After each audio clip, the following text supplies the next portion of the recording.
Hello, welcome back. Final Fantasy IX on the PC, etc, etc. I did some grinding, off camera, if you will. Everyone's level 11-ish. Vivi's a little bit behind for some reason that I don't recall, but there you go. He's 260 to level up. He's not that far behind, but he is.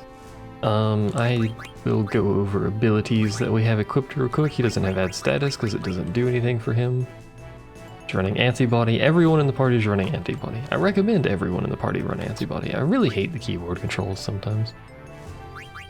He's running some stuff that I'm going to be changing. He's got bright eyes and antibody. Anything that removes status ailments is good. Bandit increases steal rate. Always recommend having that as well. And we're gonna change Steel Gill because I don't care to Undead Killer because I believe I may as well put add status on for him as well. Some of his weapons do have statuses. I don't remember which ones. I think it says. Anyway, I believe Undead Killer will be useful in a bit, as will, I think, Man Eater. Go ahead and put Man Eater on Freya here. Cover is useful, but it's not huge. Freya does have level up, and when Freya finishes learning that, I will put it on everyone else because level up is amazing.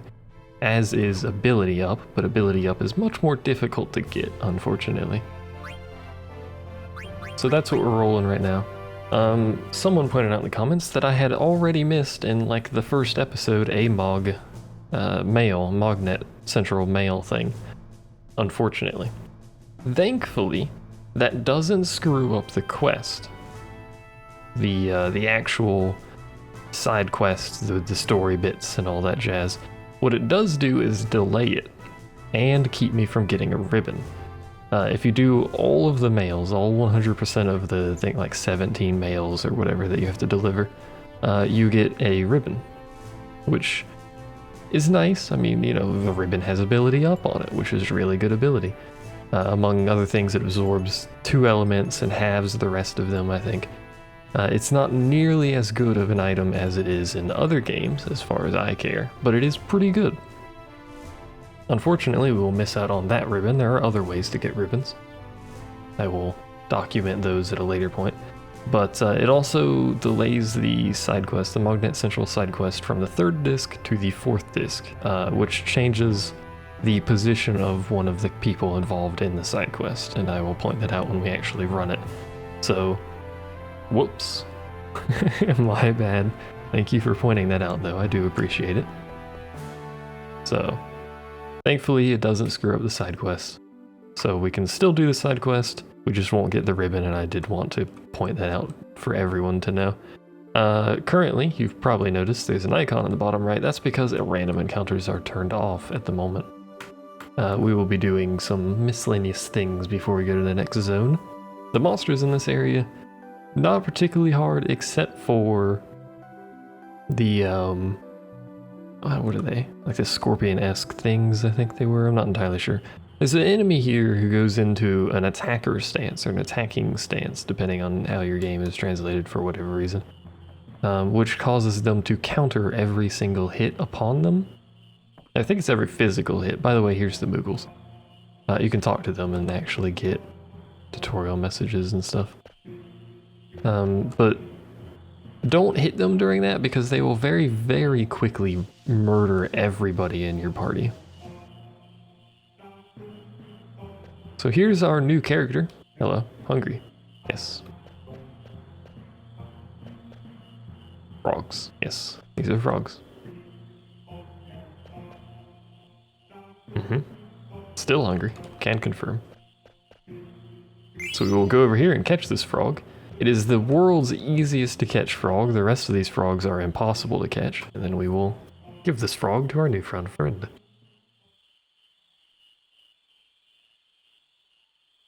Me? I am me. This is Kina, or Quina, or Quina, or I'm gonna call it Kina. And yes, I don't know what gender it is. The game doesn't know what gender it is. Nobody knows what gender this thing is. It has a dominant hand of both, which is amazing, and it's very old. So there you go. Little information on Kina. Do you want this frog? Yes. Frog. Frog. Yay, frog. Can't ever see frog.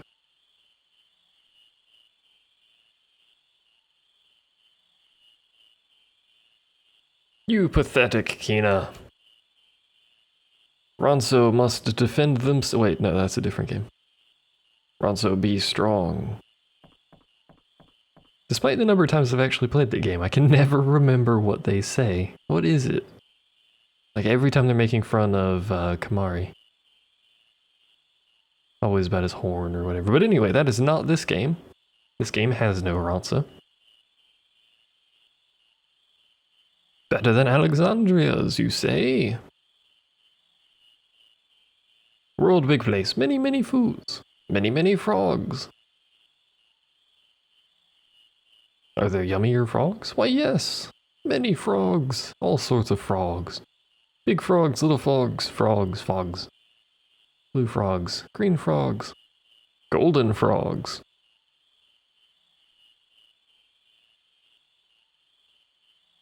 Traveler, please show Kina the world. Yeah, sure. Now Kina is effectively the blue mage of this group, of this game. You gain access, much like blue mages in any other game, you gain access to spells from enemies. In this case, you gain access to spells from cooking enemies. Also get a little bit of backstory from Vivi here, I believe. That man looks like Vivi's grandpa, as it turns out.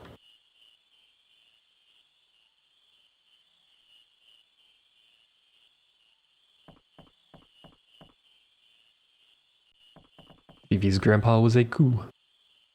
Or however that's their race is pronounced, I don't know.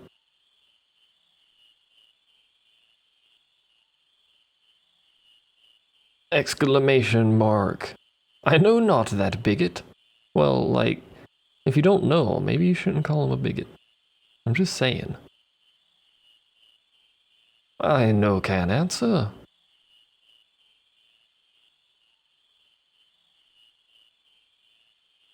We from same tribe, but I don't know him. But he's also a bigot. But I don't know him.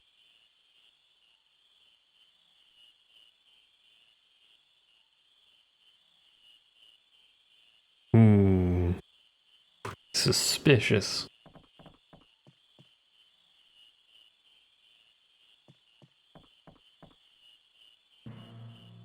Never really understood that camera pan. I don't think there. Oh, that's not what I meant to do at all. Well, since we're here. Hello! Anything I can steal from you? I don't think there is. I don't think there's anything you can steal from anywhere in here. I don't think you can go to the side of the house either. You can go over here, which leads us to another place wherein we can get lost. There's a whole bunch of different branching pathways here. One of them, which you could actually see on that map, I'll go back to it and show it to you. You can see the difference in grass. So if I can get my mouse here, you can see this pathway here and this pathway here and down here are all a different looking grass. That's the grass you can actually walk through. We can't go through that grass until a later point in the story for some reason. Well, I know why, but it's very strange how they limited like that. Now the last two times I've recorded this game, I didn't do the frog catching. This time I will do the frog catching. It'll pretty much entirely be off camera though. It's well, maybe I'll record it. I don't know. I don't know. Anyway, it's got the greatest music, so just listen to this for a bit.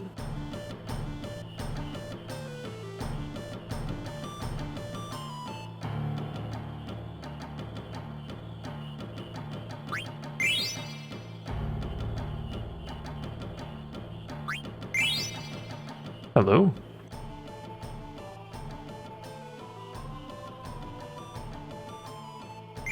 We got ore! Now, as you catch more and more frogs whilst listening to the world's greatest soundtrack, you will gain items, which, you know, there's quite a few very good items. They're all way later in, though. Now, curiously, the best way of actually catching frogs in a lot of these places is to find a location that they frequently jump past, and then just mash the interact button. It's not always going to work, in fact it didn't work right there. But it's usually a lot easier than trying to intercept them. Like this guy can only jump out of here now. So if we just mash the button, or turns out it was female. If you just mash the button, you will catch the frog when it jumps, because they cannot be stationary for very long. They always have to jump. Even if the jump will get them caught, they have to do it. Now, when you get to the last few frogs, especially in some of the later swamps, they can be very difficult to catch because they get into very strange locations. There's only one more frog left in this area. There we go, that was easy enough. And we have now caught all of the frogs in this swamp. There are many swamps. So whenever you try and leave an area, Zidane will walk over and be like, yo, you done catching frogs? But we're done catching frogs because there's no more frogs to catch. And I can wander over here, show you some more grass we can't walk through because the game hates everything. I think it might be a different swamp. I think there's treasure somewhere. I guess it's a different swamp. Yeah, there's no treasure here. Alright. All of the swamps share the same basic layout. They'll all come in on this little rickety wood bridge. Big old grass deal, you know. It's a swamp. They're all more or less the same. I'm so glad I can just turn off random encounters though. It's great. Now there should be, unless I'm mistaken, actually it might be, well, actually, where is it? There should be a chocobo forest around here somewhere. Is it this? I think it's this. It's been a while, so pardon my inability to navigate sometimes. Yep, there we go. Go ahead and get all of this stuff out of the way before we continue this storyline. Kupo. This is Minnie. His name is Choco. Quay. Do you like my voice acting for the chocobo? Chocobo's forest. It's Choco's forest, specifically. Ugly girl came by here.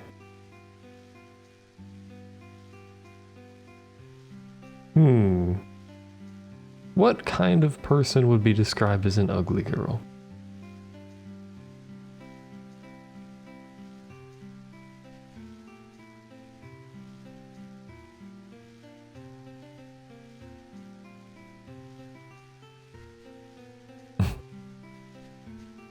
Nope, there goes Choco. You can call Choco outside the forest with these. Anywhere, yeah, there you go. Tutorials and stuff. Anywhere there's chocobo footprints on the world map, you can grab a chocobo. Now the main reason to get a chocobo, early game, late game, they're a great means of travel, is to remove random encounters. But we can do that anyway, so I'm not going to be getting chocobos very frequently. Also, I need to sneeze. Good heavens, my face. Alright. So I don't think there's anything in here. This is a minigame area. Find chocobo forest near chocobo footprints near forest and use green. We go out here. Pop open this. Do. Use a green. Quay. And we now have a chocobo, which we can get on and ride around.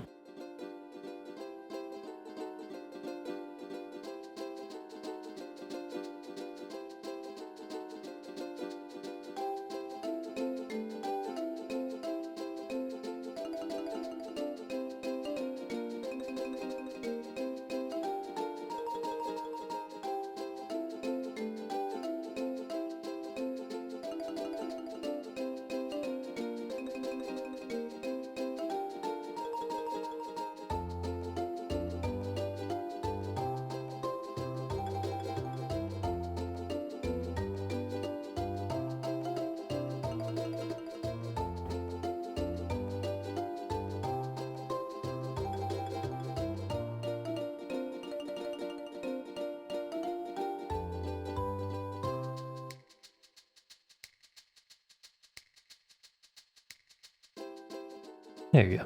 And it loops. It's a great song. Anyway, this is a root of a very specific tree, which we'll be told about later. There's a lot of these around the world. They're very important.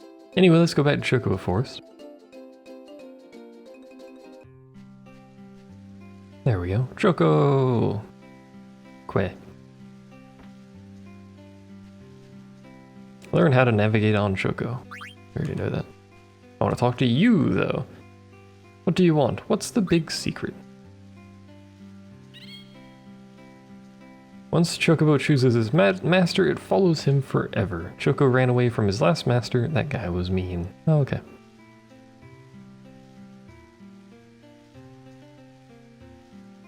So Choco has the ability to seek out hidden treasures underground and dig them up. It's quite nice. So we pay 60 gil and we do a very terrible minigame that I am awful at. But I'll let you use Choco's ability for 60 gil per minute. Yeah, sure. But from what I've heard, and what I believe to actually be true, is you can abuse this version of the game's ability to fast forward to basically do way more than you could otherwise, and I will be abusing that because I've already played this minigame and it's not particularly interesting. I'll be doing most of this off camera, just like the frog hunting thing or whatever. Anyway, here's your controls. You can hit 1 to start. B is our dig, move is our move. Que. So we can fast forward it and go really fast, as you can probably see here. And then try and freaking find something, which is... I'm very bad at this. Is it not like right in the middle of all this stuff? It's gotta be right in the middle of this, but it's apparently not. Is it down here? No. Oh, come on. This is why I hate this minigame. You can get ones where you dig up like a billion things, and then other ones where you can't manage to dig up anything, and it makes me very sad. It's gotta be like in the middle here somewhere. Be honest. There we go. I don't have any idea how I managed to miss that. But anyway, you can fast forward the game and be like, yeah, oh, it was over here somewhere. And that'll allow you to narrow it down way faster. We'll do another round here.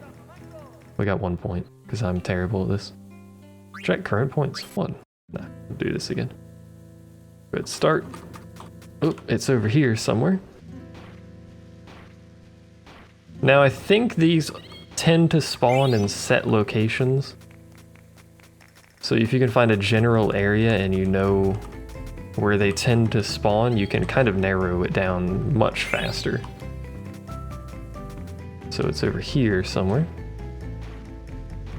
Of course, there's a lot of places they can spawn, so I think they always spawn in like the same location. So we got a stone there that I read through, but it increased our beak strength, which is quite nice. It means we can dig faster, thankfully. Yo, like, continue, please. Thank you. Apparently we got 2 levels of beak, and we've already dug something up again. We got a phoenix pinion, which is pretty good. We got another level of Choco beak. Koopo, that's amazing! I know. Bonus time, and he'll double the points from here. Obviously getting a bunch of stuff in one go is your optimal situation. There it is. You get 1 additional point. Being able to do this good without fast forwarding or otherwise cheating is a heck of an accomplishment, so it's obviously way easier to do it like this than any other possible way. 5 additional points. So we're getting a ton of points off of this, which is great. But that's probably about all we'll get here. Que? Que. Just, oh, nope, there it was. I saw it in here somewhere. Just a little excited que? Time's up. But anyway, there's the gist of that minigame. It's basically just speed up the game and then mash the dig button. So we got a stone with patterns, and we'll see what that's about in a minute here. That's the other half of this minigame. It is also very important for doing a lot of optional stuff late game. Now your points stay, and here's the tutorial of this. Your points stay, and so does your beak level, if I recall correctly. So obviously the more you do this, the better your digging your chocobo gets, etc, etc. This place must have tons of treasures.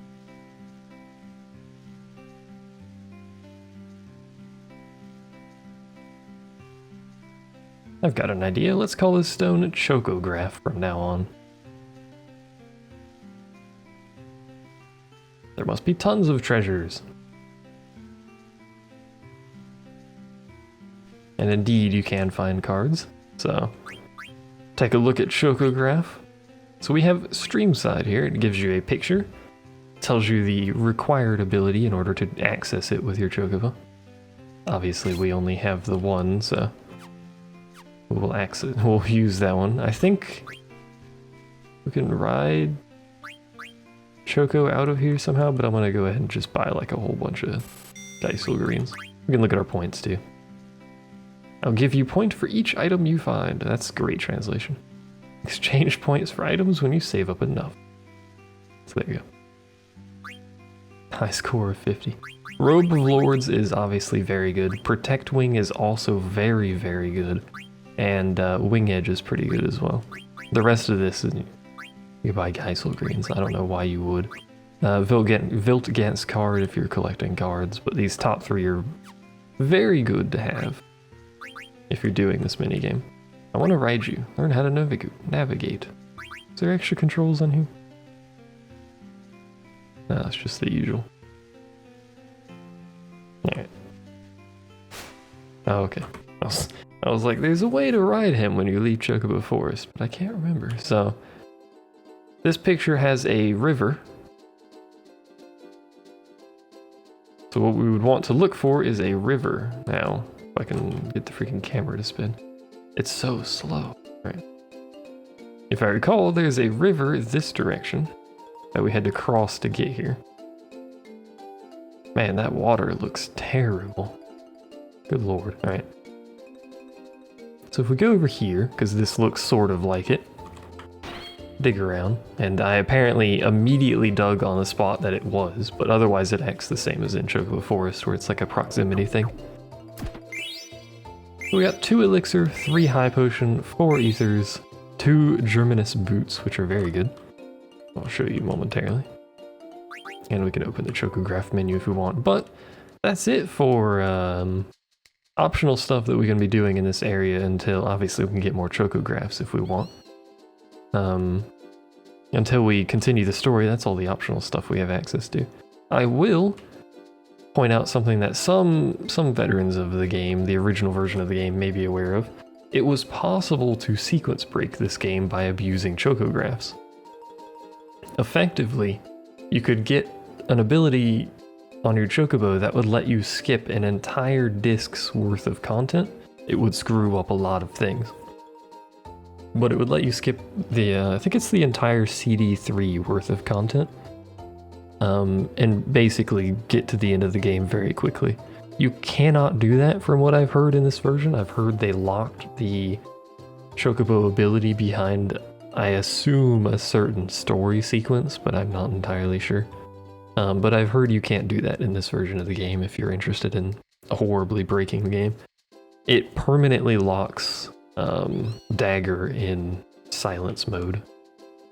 Those of you who know what I'm talking about, you'll know what I'm talking about. If you don't worry about it. But anyway, I'm gonna go ahead and cut this video here, and next time we will continue the storyline, which involves going through that doorway right there. So thanks for watching. See you then.